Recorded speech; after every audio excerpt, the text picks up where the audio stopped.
மாந்திரீகம், நரபலி என மர்மங்களுக்கு பெயர் போன கேரளாவில் சாத்தானிய வழிபாடு என்ற முறை மீண்டும் தலையெடுத்திருக்கிறது.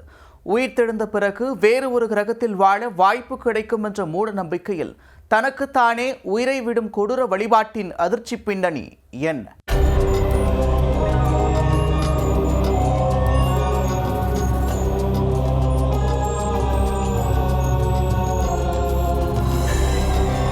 கேரள மாநிலம் திருவனந்தபுரத்தில் கடந்த 2017ஆம் ஆண்டு கல்லூரி பேராசிரியர் ராஜா மற்றும் அவரது மனைவி ஜீன் பத்மா, மகள் கரோலின், உறவினர் லலிதா ஆகிய 4 பேர் வீட்டில் சடலமாக கிடந்தனர்.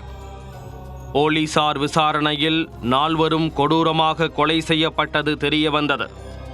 கொலைக்கான காரணம் என்ன, கொலையாளி யார் என்ற விசாரணையில் தம்பதியின் மகனான கேடல் என்பவரை 4வரையும் கொலை செய்தது தெரியவந்தது. கோடாரியை பயன்படுத்தி தன் குடும்பத்தினரை கேடல் ஆக்ரோஷமாக வெட்டி கொலை செய்துள்ளார். 3 நாட்களாக குடும்பத்தினரின் சடலங்களுடன் கேடல் வாழ்ந்துள்ளார். கேடலை கைது செய்த போலீசார் அவரிடம் மேற்கொண்ட விசாரணையில் மூட நம்பிக்கையான சாத்தானிய வழிபாடுதான் இதற்கெல்லாம் காரணம் என்று தெரியவந்தது. ஆஸ்திரேலியாவில் ஆர்டிஃபிஷியல் இன்டெலிஜென்ஸ் படித்த கேடல் அவுட் ஆஃப் பாடி எக்ஸ்பீரியன்ஸ் பயிற்சி செய்ததாக போலீசாருக்கு ஷாக் கொடுத்தார். உயிர் விட்ட பின் உயிர் தெழுவதாகவும் பிறகு வேறு ஒரு கிரகத்தில் வாழ வாய்ப்பு கிடைக்கும் என்றும் மூட நம்பிக்கையாக நம்புவதே இந்த சாத்தானிய வழிபாடு. எதிரிகளை பழிவாங்கவும் சொத்துக்களை பறிக்கவும் சாத்தானிய வழிபாடுகள் பின்பற்றப்படுவதாக மூட நம்பிக்கை உள்ளன. நாட்டையே உலுக்கிய இந்த சம்பவம் மறைந்து 6 வருடங்களுக்கு மேல் ஆன நிலையில் தற்போது மேலும் ஒரு சம்பவம் மூட நம்பிக்கையான சாத்தானிய வழிபாட்டால் நடந்திருப்பதாக சந்தேகம் எழுந்துள்ளது. கேரள மாநிலம் கோட்டயம் மாவட்டத்தைச் சேர்ந்தவர்கள் நவீன் தாமஸ், அவரது மனைவி தேவி. இருவரும் ஆயுர்வேத மருத்துவர்களாக பணியாற்றினர்.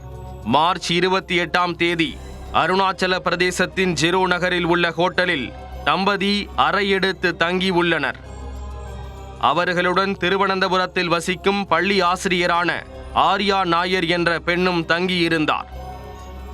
28ஆம் தேதி அறை எடுத்தவர்கள் ஏப்ரல் 1ஆம் தேதி வரை வெளியே வரவில்லை. ஹோட்டல் ஊழியர்கள் போன் செய்து பார்த்தும் பதிலளிக்கவில்லை. இதனால் சந்தேகமடைந்தவர்கள் பூட்டை உடைத்து உள்ளே சென்று பார்த்தபோது 3வரும் அறைக்குள் உயிரிழந்து கிடந்தனர். ஆர்யா நாயர் படுக்கையில் இறந்து கிடந்தார். தேவி கழுத்து மற்றும் மணிக்கட்டில் பலத்த காயங்களுடன் தரையில் இறந்து கிடந்தார். நவீன் தாமஸ் குளியலறையில் மணிக்கட்டில் வெட்டுப்பட்டு இறந்து கிடந்தார். தகவல் அறிந்து சென்ற போலீசார் 3வரின் உடலையும் மீட்டு உடற்கூராய்வுக்காக அனுப்பி வைத்து உறவினர்களுக்கு தகவல் கொடுத்து விசாரணையை தொடங்கினர். 3வரின் இறப்புக்கு யார் காரணம், கொலையா தற்கொலையா என்ற கோணத்தில் விசாரணை நீடித்து வரும் நிலையில் 3வரின் மணிக்கட்டிலும் மாந்திரீக குறியீடு பொறிக்கப்பட்டிருந்ததாக தகவல் வெளியாகியுள்ளது. கேரளாவில் தலையெடுத்துள்ள சாத்தானிய வழிபாடே 3வரின் உயிரிழப்புக்கு காரணமாக இருக்கலாம் என சந்தேகம் எழுந்துள்ளது. தனக்குத்தானே மணிக்கட்டுகளை மாறி மாறி துண்டித்து 3வரும் உயிரை விட்டிருக்கலாம் என்ற சந்தேகம் எழுந்துள்ளது.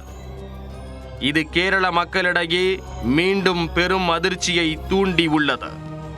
திருவனந்தபுரம், கொச்சி, கோட்டயம், ஆலப்புழா, கோழிக்கோடு நகரங்களில் அதிகமானோர் மூட நம்பிக்கையான சாத்தானிய வழிபாடுகளை பின்பற்றுவது தெரிய வந்துள்ளது.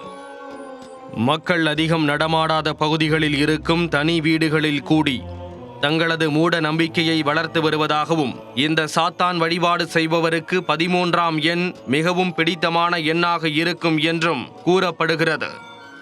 கேடலின் மூடத்தனம் குடும்பத்தினரை காவு வாங்கியது போல தற்போது மேலும் 3 உயிரிழந்திருப்பதாக கூறப்படும் சம்பவம் கேரளாவை மட்டுமல்லாது நாட்டையே அதிர்ச்சிக்குள்ளாக்கியுள்ளது.